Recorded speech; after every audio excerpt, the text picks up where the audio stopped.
ବିरुद्धରେ ଯୁଦ୍ଧ କରି ଶହୀଦ ହୋଇଥିବା ନାୟକ ରଘୁନାଥ ମହାନ୍ତଙ୍କର 247ତମ ଶହୀଦ ଦିବସ ପାଳିତ ହୋଇଯାଇଛି।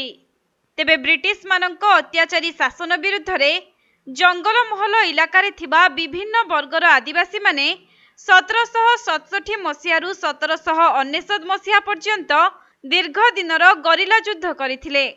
ଆଉ ଏହି ଯୁଦ୍ଧରେ ସାମିଲ ହୋଇଥିବା ଆଦିବାସୀ ବୀରମାନଙ୍କ ମଧ୍ୟରେ ରଘୁନାଥ ମହାନ୍ତ ଅନନ୍ୟ ଥିଲେ। ତାଙ୍କର ପରାକ୍ରମ ଯୋଗୁଁ ବ୍ରିଟିଶ ମାନେ ବହୁ ଜାଗାରେ ପରାଜୟ ବରଣ କରିଥିଲେ। ତେବେ ବ୍ରିଟିଶ ବିରୁଦ୍ଧରେ ଯୁଦ୍ଧ କରୁଥିବା ସମୟରେ 1777 ମସିହା ଏପ୍ରିଲ 5 ତାରିଖ ଦିନ ନାୟକ ରଘୁନାଥ ମହାନ୍ତ ଶହୀଦ ହୋଇଥିଲେ। ତେଣୁ ସେହି ମହାନ ସ୍ୱାଧୀନତା ସଂଗ୍ରାମୀଙ୍କ 247ତମ ଶହୀଦ ଦିବସକୁ ବିଚ୍ଛିନ୍ନାଞ୍ଚଳ ଝାଡ଼ଖଣ୍ଡ ଆଦିବାସୀ ଓ ମୂଳବାସୀ ମଞ୍ଚ ତରଫରୁ ବିଷୋଇଠାରେ ଶହୀଦ ଦିବସ ପାଳନ କରାଯାଇଛି। ଏହି ଅବସରରେ ବିଷୋଇ ବଜାର ଛକରେ ଥିବା ବିର୍ସା ମୁଣ୍ଡା ପ୍ରତିମୂର୍ତ୍ତି ନିକଟରେ ଆଦିବାସୀ ମାନେ ନାଚ ଗୀତ କରିବା ସହିତ ପୂଜାର୍ଚ୍ଚନା କରିଥିଲେ। ପରେ ଏକ ମୋଟର ସାଇକେଲ ରାଲି ମାଧ୍ୟମରେ ଦିସମ ଜାହେର ପ୍ରାଙ୍ଗଣରେ ଆୟୋଜିତ ହୋଇଥିବା ସଭା ମଞ୍ଚକୁ ଅତିଥିମାନଙ୍କୁ ପାଛୋଟି ନେଇଥିଲେ। ପରେ ସଭା ମଞ୍ଚରେ ଉପସ୍ଥିତ ଥିବା ଅତିଥିମାନେ ଶହୀଦ ରଘୁନାଥ ମହାନ୍ତଙ୍କର ସ୍ମୃତିଚାରଣ କରିଥିଲେ। আজি ଆମେ ବିଚ୍ଛିନ୍ନାଞ୍ଚଳ ଝାଡ଼ଖଣ୍ଡ ଆଦିବାସୀ ଓ ମୂଳବାସୀ ମଞ୍ଚ ତରଫରୁ ଆମର ବ୍ରିଟିଶ ରାଜ ବିରୁଦ୍ଧରେ ସଂଗ୍ରାମ କରିକି ଶହୀଦ ହୋଇଥିବା ଶହୀଦ ରଘୁନାଥ ମହାନ୍ତଙ୍କ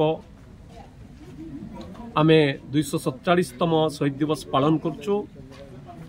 এই ପାଳନ ଅବସରରେ ଆମର ଝାଡ଼ଖଣ୍ଡ ମୁକ୍ତି ମୋର୍ଚ୍ଚାର ପ୍ରମୁଖ ଭାବରେ ଯେଉଁମାନେ ଏଠାକାର ଅପାରଗ ନେତୃତ୍ୱ ଯୋଗୁଁ ସେମାନେ ଦୂରେଇ ଯାଉଥିଲେ ତାଙ୍କୁ ଏକତ୍ରିତ ରଖିବା ପାଇଁ ଆଉ ମୁଖ୍ୟ ଭାବରେ ଝାଡ଼ଖଣ୍ଡ ତତ୍ତ୍ୱ ଝାଡ଼ଖଣ୍ଡ ଆନ୍ଦୋଳନର ଯେଉଁ ତତ୍ତ୍ୱ ଅଛି ଜଳ ଜମି ଜଙ୍ଗଲର ଅଧିକାରର ଯେଉଁ ତତ୍ତ୍ୱ ଅଛି ସେଇଟା ନେଇକି ତାଙ୍କୁ ସବୁବେଳେ ଗୋଟେ ମଞ୍ଚରେ ରଖିକି ତାଙ୍କ ଭିତରେ ଜାଗରଣ ସୃଷ୍ଟି କରିବା ପାଇଁ ଏବଂ ନିଜର ହକ୍ ଏବଂ ଅଧିକାରକୁ ସାବ୍ୟସ୍ତ କରିବା ପାଇଁ ତାଙ୍କୁ ଆମେ ସବୁବେଳେ ଚେଷ୍ଟା କରୁଛୁ।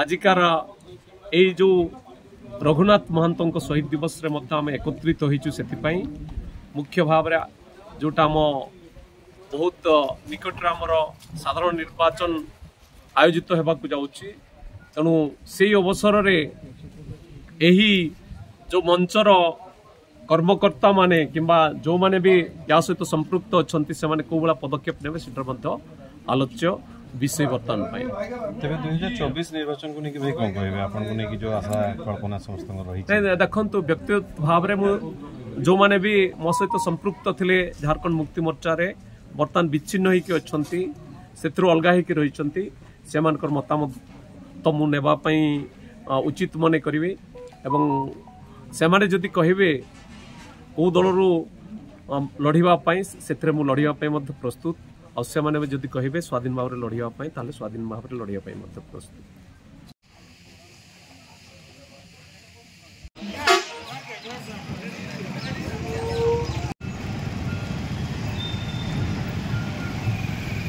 मयूरभंज जिला रायरंगपुर सुनील कुमार महापात्र रिपोर्ट कोणार्क लाइव।